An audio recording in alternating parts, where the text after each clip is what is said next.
wabarakatuh. Perkenalkan, nama saya Intan Sahara Kusuma, NIM 2011-213017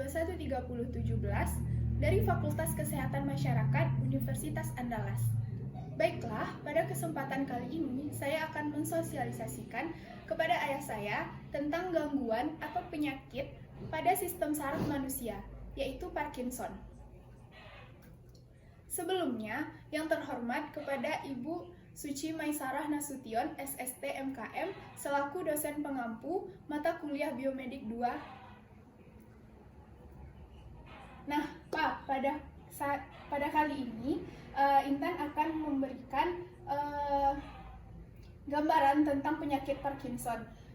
Yang pertama yaitu kondisi tubuh secara normal. Yang kedua, apa itu Parkinson? Dari definisi, patofisiologi, patogenesis, gambaran klinis, faktor risiko, diagnosis, dan pengobatan.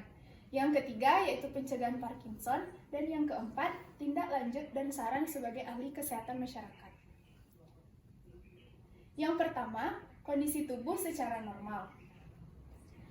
Penyakit Parkinson adalah penyakit neurodegeneratif kronik progresif yang ditandai dengan hilangnya sel saraf atau neuron dopaminergenik pada bagian substansia nigra.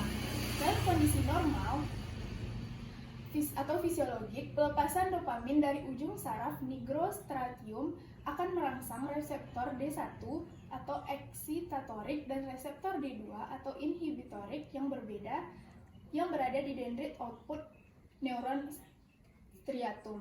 Output striatum disalurkan ke globulus pallidus segmen interna atau substansia nigra pas reticularis lewat dua jalur, yaitu jalur direct reseptor D1 dan jalur indirect berkaitan dengan reseptor D2.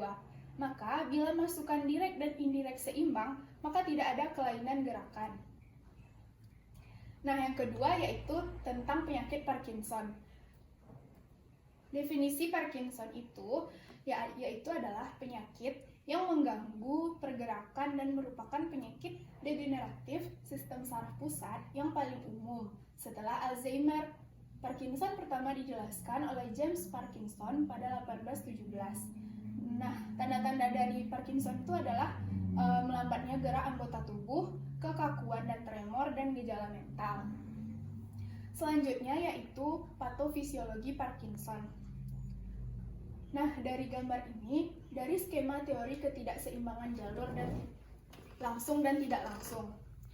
Pada penderita penyakit Parkinson terjadi degenerasi kerusakan substansia nigra, pars compacta, dan saraf dopaminergic nigrostriatum sehingga tidak ada rangsangan terhadap reseptor D1 dan D2.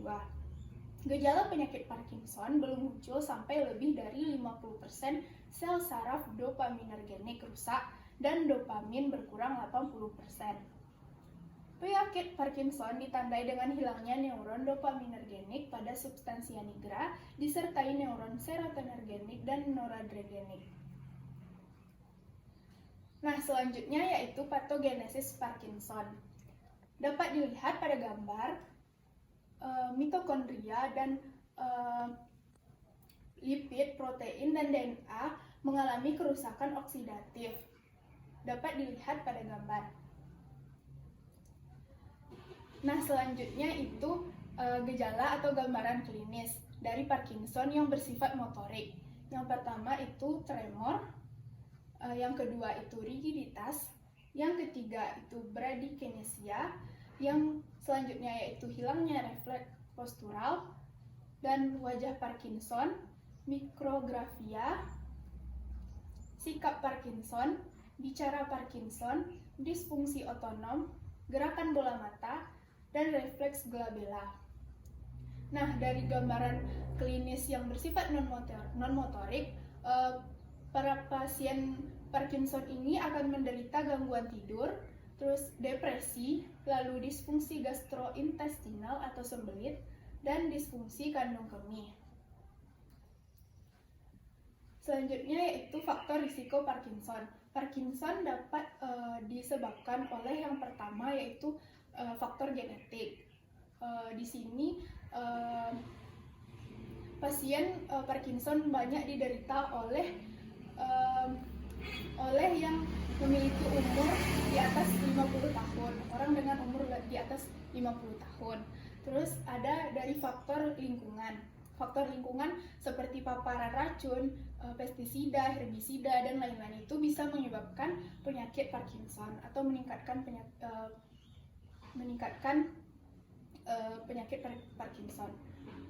Lalu cara diagnosis Parkinson di Indonesia itu ada 3, yaitu ada possible atau didapatkan satu dari gejala utama, yaitu didapatkan dari tremor atau rigiditas atau bradykinesia.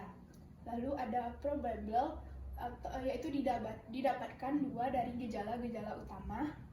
Yang ketiga itu definite, didapatkan dari 3 gejala-gejala utama. Nah, pengobatan Parkinson dapat dikelompokkan menjadi 3, yaitu bekerja pada sistem dopaminergenik, yang kedua bekerja pada sistem kolinergenik, dan yang ketiga bekerja pada glutamatergic. Nah, untuk mencegah penyakit Parkinson, Papa bisa melakukan hal-hal seperti cara-cara sederhana yang bisa menurunkan risiko terkena Parkinson, seperti olahraga aerobik secara rutin. Dan yang kedua itu perbanyak aktivitas seni. Yang ketiga, hindari paparan racun. Yang keempat, konsumsi makanan bergizi seimbang. Yang kelima yaitu konsumsi asam lemak omega 3 dan kurangi stres. Nah, tindak lanjut dan saran sebagai ahli kesehatan masyarakat. Jadi tindak lanjut dari penyakit Parkinson itu biasanya dokter akan meresepkan obat untuk dikonsumsi penderita Parkinson.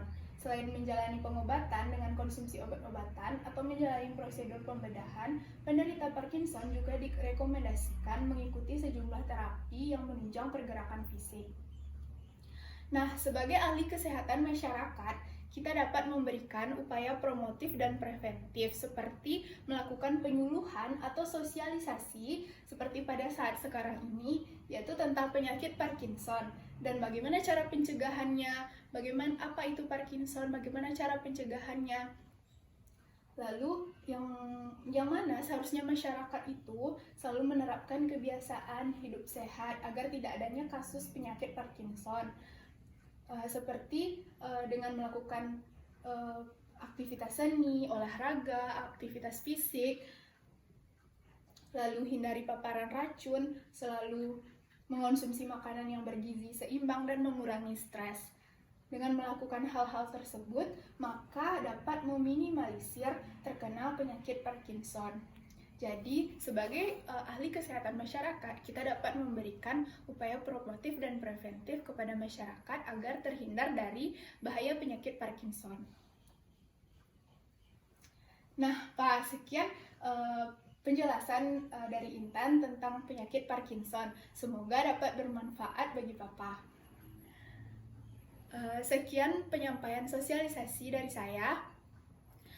Terima kasih atas perhatiannya, semoga dapat bermanfaat. Assalamualaikum warahmatullahi wabarakatuh.